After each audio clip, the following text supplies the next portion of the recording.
ஜோதிட ரகசியங்கள் YouTube channel நேயர்களுக்கு வணக்கம். நான் உங்கள் அஸ்ட்ரோ லக்ஷ்மி தேவி. நாமயோகங்கள் வரிசையில் நம்ம இன்றைக்கி பார்க்கக்கூடியது கண்டம் நாமயோகம். கண்டம் நான் பொதுவாக சொல்லுவேன், அந்த நாமயோகங்கள்னால் அந்த பேர்லேயே அதுக்கான விஷயம் என்னன்றதை இண்டிகேட் பண்ணணும் அப்படின்னு சொல்லி. அப்போது கண்டம்ன்றது நிறைய விபத்துகளையும் கண்டங்களையும் ஏற்படுத்தி கொண்டே இருக்குமா வாழ்நாளில் அப்படின்னு நம்ம நினச்சி பயப்பட வேண்டிய அவசியம் கிடையாது. பொதுவாக இந்த நாமயோகத்தில் பிறந்தவர்களுக்கு நிறைய தடை தாமதங்கள் ஏற்படும். ஒரு விஷயம் ஆரம்பித்தாங்கன்னா அது அவ்வளோ சீக்கிரத்தில் அவங்களால செய்து முடிக்க முடியாது. ஏன்னா சனி பகவான் தான் இவங்களுக்கு யோகி. ஸோ யோகி பகவானாக சனி பகவான் வரார் அப்படின்றதுனால எந்த ஒரு விஷயமா இருந்தாலுமே ஸ்லோ ப்ராசஸிங்காக நடக்கும். Slow and steady wins the race சொல்லுவாங்க இல்லைங்களா, அந்த மாதிரி பொறுமையாக நடந்தாலும் உறுதியாக அந்த செயல்பாடுகள் நடந்து முடிக்கப்படும். இந்த மாதிரியான சிறப்புகள் கொண்டது தான் இந்த கண்டம் நாம யோகம். சனி பகவானுடைய யோகியை கொண்டது, சனி பகவானே யோகியாக இவங்களுக்கு இருக்குது அப்படின்றதுனால கொஞ்சம் சனி பகவானுடைய காரகத்துவ குணங்கள் ஜாதகர்கிட்ட நிரம்பி இருக்கும். எப்படின்னு பார்த்தீங்கன்னா, கொஞ்சம் பொறாமைத்தனம் பண்ணுறது, ஒரு வஞ்சகத்தன்மை, சூழ்ச்சித்தன்மை பண்ணுறது, ஒரு ரகசியமான விஷயங்களை தன்கிட்ட வச்சுக்கிறது, இந்த மாதிரியான சில கெட்ட விஷயங்களும் ஜாதகரிடம் இருக்கும் அப்படின்றது மறுப்பதற்கு இல்லை. அதே நேரத்தில் சனி பகவான் மக்களை குறிக்கக்கூடியவர். ஸோ பொதுவாக இந்த யோகத்தில் பிறந்தவங்களுக்கு பார்த்திங்கன்னா நிறைய மக்கட் செல்வாக்கு அதிகமாக இருக்கும், நிறைய கிடைக்கும் இவங்களுக்கு. அதே மாதிரி இந்த கீழ்நிலை பணியாளர்கள்லாம் இருக்கிறாங்க இல்லைங்களா, அந்த மாதிரி ஆட்களிடம் நல்ல ஒரு தொடர்பு நல்லா இருக்கும் இவங்களுக்கு.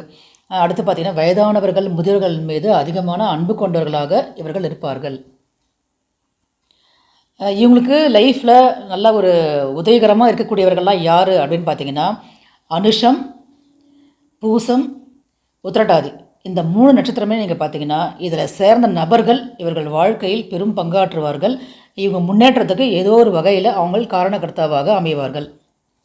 அதே மாதிரி சனி பகவானுடைய ராசி லக்னங்களான கும்பம், மகரம், இந்த 2 ராசி லக்னத்தை சேர்ந்தவங்களும் இவங்களுக்கு ஒரு வகையில் பயனுடையவர்களாக அமைகிறார்கள். ஜென்ரலாக இவங்க ப்ளூ கலர்ஸ் அதிகமாக பயன்படுத்தலாம், பிளாக் பயன்படுத்தக்கூடாது. பிளாக் சனி பகவானுக்குரிய நிறம் கிடையாது. ப்ளூ அதை இவங்க பயன்படுத்தலாம். இவங்க இருக்கக்கூடிய இடத்துல அந்த பெயிண்டிங்கில் வால் பெயிண்டிங் பண்ணுறது, இல்லை யூஸ் பண்ணக்கூடிய பொருட்கள் அதெல்லாம் பார்த்திங்கன்னா இந்த மாதிரி ப்ளூ கலர்ஸில் பயன்படுத்திக்கலாம். இது நல்லா இவங்களுக்கு ஒர்க் அவுட் ஆகும். சனிக்கிழமை நல்லா இவங்களுக்கு பயனுடைய ஒரு நாளாக அமையும். பொதுவாக சில பேருக்கு சனி ஓரையெல்லாம் சில விஷயங்களுக்கு பயன்படுத்தக்கூடாது. பட் இவங்களை பொறுத்த வரைக்கும் சனி ஓரை கூட இவங்களுக்கு அதிர்ஷ்டகரமானதாக தான் இருக்கும். யோகி சனி பகவான் பார்த்துட்டோம். யோகி நட்சத்திரம் அனுஷம் தான். அப்போது அனுஷமில் இருந்து ஒரு கிரகம் தசாபுத்தி நடத்தும் பொழுது அது எவ்வளோ தான் அந்த லக்னத்துக்கு ஒரு மோசமான ஒரு கிரகமாக இருந்தால் கூட அந்தளவுக்கு ஒரு தீய பலன்கள் எல்லாம் ஒரு வடிகட்டப்பட்டு ஓரளவுக்காக நன்மை விஷயங்களை நிச்சயமாக அந்த நட்சத்திரத்தில் இருக்குதுன்ற காரணத்துக்காகவே ஜாதகருக்கு நடைபெறும். இதை நல்லா ஞாபகம் வச்சுக்கணும். நம்ம அடுத்து பார்த்திங்கன்னா அபயோகியாக வரக்கூடியவர் நம்ம சந்திரன். சந்திரன் அபயோகி வந்தாலே நான் ஒன்று சொல்லுவேன், அம்மா அப்படின்ற ஒரு விஷயத்து மேலே நீங்கள் டெய்லி காலில் விழுந்து கும்பிட்டீங்கனாலே போதும், அந்த அபயோகம்ன்றது உங்களுக்கு நிறைய நடக்காமல் போயிடும். ஸோ இவங்க கொஞ்சம் தாயார்கிட்ட ரொம்ப பணிவாக நடந்து கொள்ள வேண்டும். அவங்களுக்குள்ள ஒரு மனஸ்தாபம் வராமல் நடந்து கொள்ளக்கூடாது. ஏன்னா அதன் மூலயமா இவங்க பெரும் பிரச்சனையை இவங்க சந்திப்பாங்க. தாயார்கிட்ட பிரச்சனை பண்ணும்பொழுது அதன் மூலயமாவே இவங்களுக்கு நிறைய பிரச்சனைகள் வர மாதிரி ஆகிடும். ஸோ அந்த விஷயத்தில் ரொம்ப இவங்க கேர்ஃபுல்லாக இருக்கணும். உணவு நீர் சார்ந்த விஷயங்கள், பயணங்கள்லாம் போகும்பொழுது கொஞ்சம் அலைச்சலாக ஃபீல் பண்ணுவாங்க இவங்க.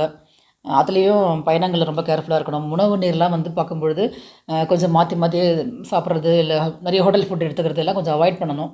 கொஞ்சம் கேர் எடுத்துக்கணும் அதிலெல்லாம்.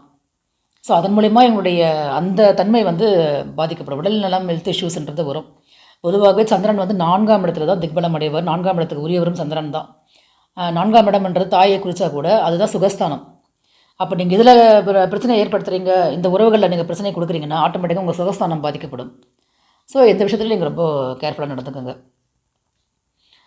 முக்கியமாக இவங்க பண்ண வேண்டியது என்னென்னு பார்த்தீங்கன்னா, நல்ல ஒரு தாராபலன் மிக்க நாளில் இவங்க போகக்கூடிய ஒரு முக்கியமான பரிகார ஸ்தலம் எதுன்னு பார்த்தீங்கன்னா திருக்கொல்லிக்காடு, பொங்கு சனீஸ்வரர் சொல்லுவாங்க. இது என்ன விசேஷம் அப்படின்னு பார்த்தீங்கன்னா, சூரியனுக்கே வரம் கொடுத்த ஈஸ்வரர் அங்கே இருப்பார். அது மட்டும் இல்லாமல் சனி பகவானும் இங்கே தவம் இருக்கிறார். அதனால தான் இந்த இடத்துல பொங்கு சனீஸ்வரராக சனி பகவானை நம்ம சொல்கிறோம். ஸோ இந்த கோயிலுக்கு ஒரு தடவை அவங்க போயிட்டு வர்றது ரொம்ப ரொம்ப நல்லது. கடலை மிட்டாய் தானம் தரலாம். அங்கே போயிட்டு கடலை மிட்டாய் மாதிரி வாங்கி தானமாக தரலாம். இது கண்டிப்பாக இவங்க பண்ணி தான் ஆகணும். முடிஞ்சால் வருஷத்துக்கு ஒரு முறையாவது நீங்கள் போயிட்டு வாங்க இந்த இடத்துக்கு. அடுத்து பார்த்திங்கன்னா அவயோகியுடைய ஸ்தலம் சந்திர மௌலீஸ்வரர் ஆலயத்துக்கு ஒரு தடவை போயிட்டு வந்துடுங்க. அவயோகியும் நம்ம வந்து வருஷத்துக்கு வருஷம் போட வேணும்னு அவசியம் கிடையாது. ஒரு முறை போயிட்டு தரிசனம் பண்ணிவிட்டு வந்துடுங்க நீங்கள். வெட்டியான்கள்லாம் இருக்கிறாங்க இல்லைங்களா, அவங்களுக்கு வந்து காலுக்கு ஒரு செருப்பு வாங்கி தர்றது ஒரு மிகச்சிறந்த பரிகாரமாக அமையும். கொஞ்சம் அந்த அவயோகத்தன்மையை வந்து கொஞ்சம் குறைக்கும் இவங்களுக்கு. இது எல்லாமே பொதுவான பலன்கள் தான். உங்கள் சுய ஜாதகத்தில் சனி பகவானுடைய அமைப்பு எப்படி இருக்குது, அவர் எந்த மாதிரியான ஒரு பாவத்துக்கு அதிபதியாக வராரு, இதையெல்லாம் பொறுத்தும் இந்த பலன்களில் கொஞ்சம் மாறுபாடுகள் இருக்கும். இருந்தாலும் நான் சொன்ன பலன்கள் நிச்சயமாக உங்களுக்கு பொருந்தி வரும். நன்றி, வணக்கம்.